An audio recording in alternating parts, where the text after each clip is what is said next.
Thank you, Mr. Speaker. Before I begin my presentation, I would like to publicly talk about the abuse being meted out to female members of parliament on the opposition side by some of the male ministers over there. Some. I am registering my concern because I do not think it is right for us to leave our homes, to come into the parliament, to deal with ministers who are abusive in their language. And I would like to register that concern to you, Mr. Speaker. Thank you. Registered.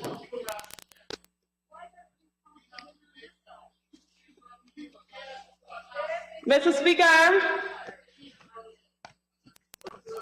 even as I look at budget 2022, I ask the following questions. Is there hope? No. Is there fairness? No. Is there equity in the distribution of services? No. It is definitely steadfast against challenges. Challenges of all the voices, all the letters, all the complaints against marginalization and the barbaric practices of the PPPC administration. It is resolute in building one Guyana, but one Guyana for who? Is it just for the PPPC supporters or one ethnic group? It's exactly, when you look at the allocations in the budget, that is what it reflects. Mr. Speaker, I'm a proud mother of 5 kids. So when I speak about the budget, I can look at the budget from the position of being a mother. In the budget, they announced that you have public assistance, public assistance, you have 28,000 for the seniors. When you deal with the seniors, if they take out their light bill, if they take out their phone bill, if they look at dinner, $300 for dinner, for 30 days is $9,000. And if they have lunch, $500 a day, by 30 is $15,000. When you add up the two, it's $24,000. So basically, they have $4,000 to pay the bills and do whatever has to be done. Mr. Speaker, we talk about the budget. We have uniform grants. If you go to the cheapest store to purchase uniforms, $5,000, yes, you might get 2 shirts, 2 pants, or you could decide to buy a bag. So that's eventually what the guidance people are talking about. Mr. Speaker, we have public assistance. Public assistance of $14,000. We know, Mr. Speaker, from my experience of working with the visually impaired, working with people who have disability, working with children who have challenges, I can tell you, $14,000 really can't do much to assist those persons. The visually impaired don't really go to the markets without having the relevant support to shop. They would shop at the supermarket where they can guarantee that whatever they're picking up is safe enough for their consumption. So, $14,000 might last them for 2 days. Mr. Speaker, if there is a child with disability, depending on the challenges the child may have, the $14,000 might barely be able to cover some Pampers or cover taxi fare, depending if the child has to go to the hospital. So yes, that's what is stated in the budget for our people. At least that's what I see from the position of a parent. Look at yourselves. The privilege. When you have maids at your disposal to clean up after you, when your bills are being paid without you pushing your hands in your pockets, when you have free transportation, to move around and you do not go to the markets to purchase anything. Prices would not matter to you. When you're showered with gifts, none of the elites can truly understand what it is to live as an average Guyanese who is dependent, be it on a monthly salary, be it on a weekly wage, or a fortnight pay. So when you hear about budget 2022, right away you start to think of that. Mr. Speaker, please ask Mr. McCoy to shut his mouth. Thank you. Yet, a budget was presented without considering all of this, since it really does not cater for the underprivileged. Let's be real. Moving the tax threshold from 65,000 to 75,000 only gives the teacher an average of $2,800, which is basically equivalent to a license free. Therefore, you're telling the hard-working public servants they only deserve is free. Mr. Speaker, paragraph 1.3 of the budget speech have some colorful adjectives for persons who are fooled by fancy words and nothing else. The reality is, over the last 18 months, since this PPPC administration have been placed into office, Guyanese have been dumbfounded that education did not play a meaningful role in the PPP administration. They returned with the same method of governance, and even worse, after 5 years being out of office and 23 years of total distress on the Guyanese populace. I reflect on the past budgets, the teams under the previous PPPC administration. You know, it's amazing. 2003, the team was confronting the challenges, staying the course for a prosperous Guyana. Look where we were. 2008, staying the course, advancing the transformation agenda. 2012, remaining on course, united in purpose, prosperity for all. 2013, they were overcoming challenges, together accelerating gains for Guyana. And then last year budget, we talk about all this economic dynamism. And what has been the result for the majority of Guyanese? A very hard and uncomfortable life. Don't fool yourself. The elites are the ones who enjoy what was proposed and what is being given, and it still happens today. Mr. Speaker, reference to paragraph 1.4 of the budget. Lest we make a mistake of taking for granted the freedoms of which we have fought. Guyanese people have taken their freedom for granted, and that's why we are where we are under this miserable administration. We continue to witness the barefaced rape of our state resources, the marginalization of people looking like me, and I can attest to that, supporters of the coalition. And the budget continues to just marginalize the majority and empower just a few. That's a fact.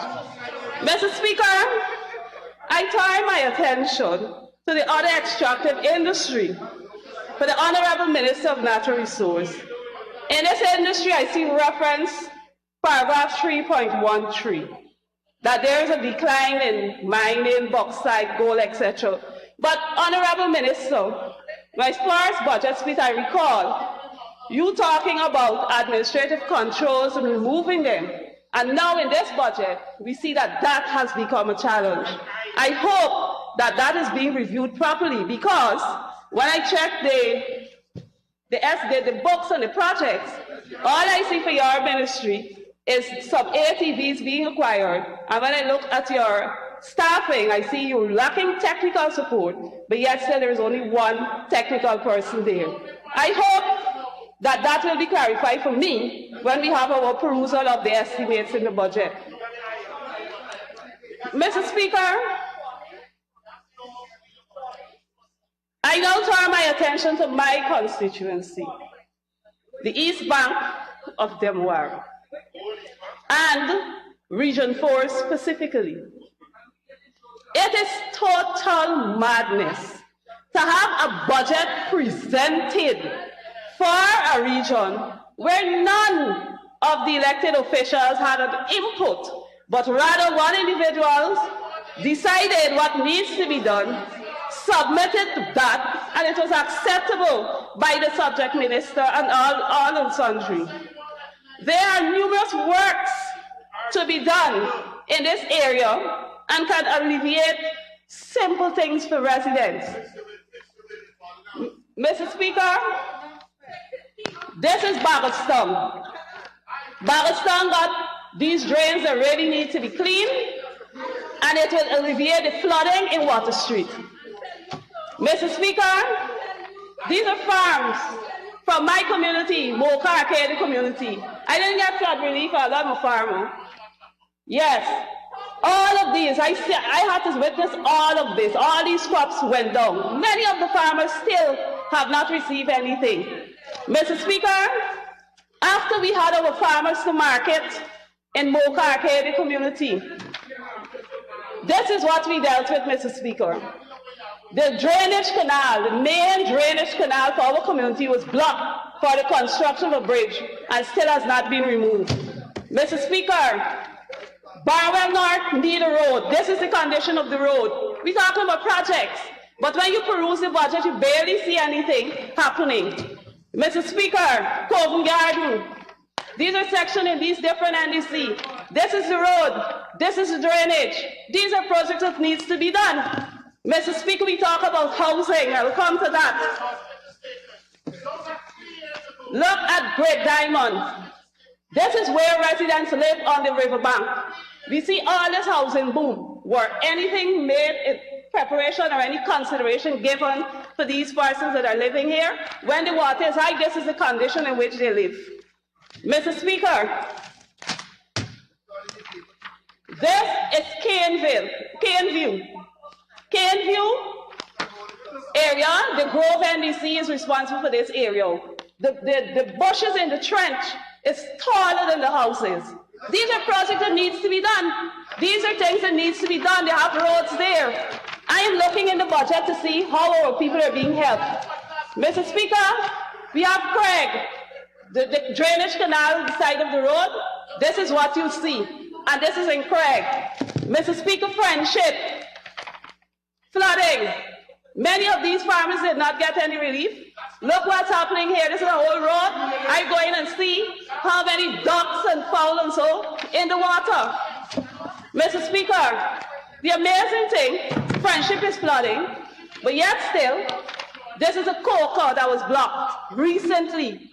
When you see the coca there, all of this stuff is in there, and you're wondering what is happening. Persons would have called to find out what's happening.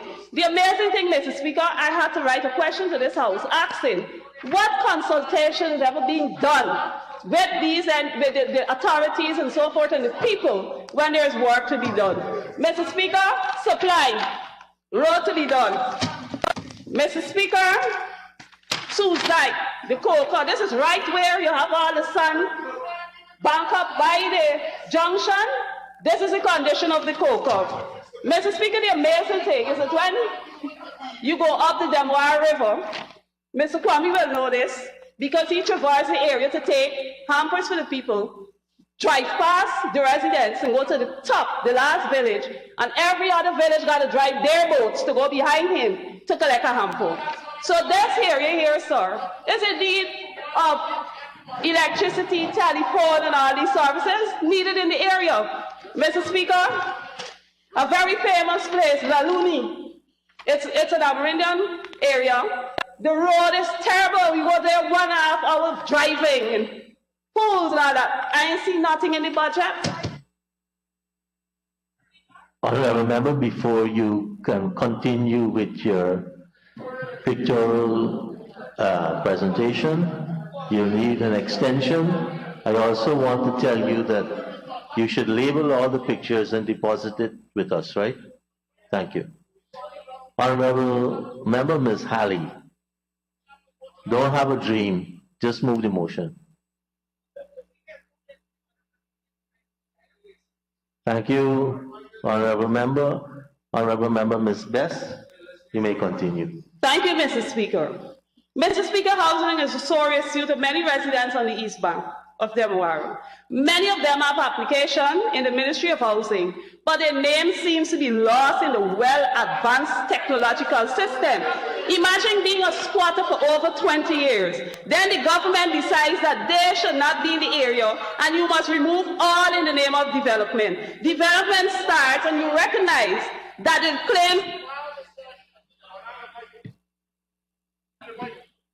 the claims are not true, Mr. Speaker. That's the plight of 35 families and 50 children located at Caneview Hostel.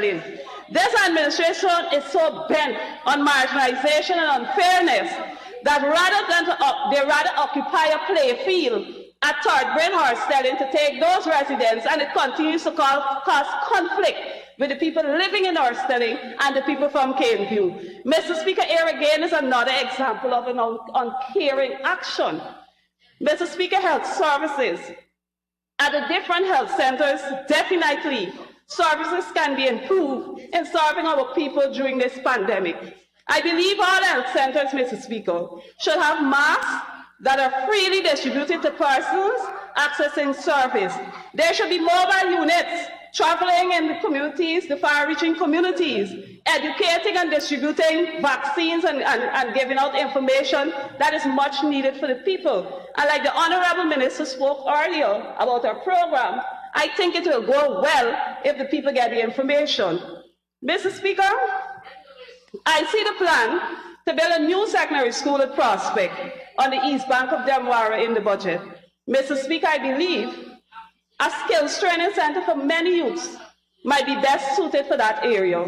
Mr. Speaker, Covent Garden Secondary, Diamond Secondary, and Friendship Secondary are within 12.7 miles of each other. And imagine putting another secondary school at Prospect, the village just before Covent Garden. Mr. Speaker, I would hope that the wrong that was done to marginalize the people of Region 4 with the budget, that it be corrected. It needs to be corrected. Region 4 is the largest region in terms of population. You need to fix it. The people of Region 4 deserve better. And Mr. Speaker, if they don't want to fix it, then I would recommend, if they got ministers living in Region 4, they should probably go to the other regions and they put all the wealth into, all the resources into.